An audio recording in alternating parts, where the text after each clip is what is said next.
Atlas cycle, Raleigh, Hero, Hercules, Humber, BSA తరానికి ఒక cycle ఉండేది.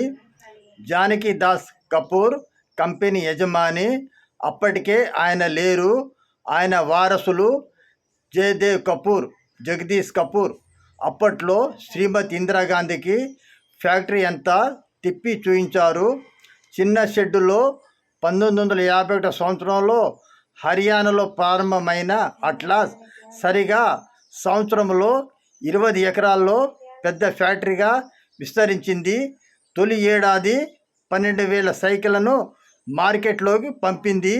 ఎనిమిదవ ఏడాది సైకిళ్లను ఫారిన్కి ఎక్స్పోర్ట్ చేసింది.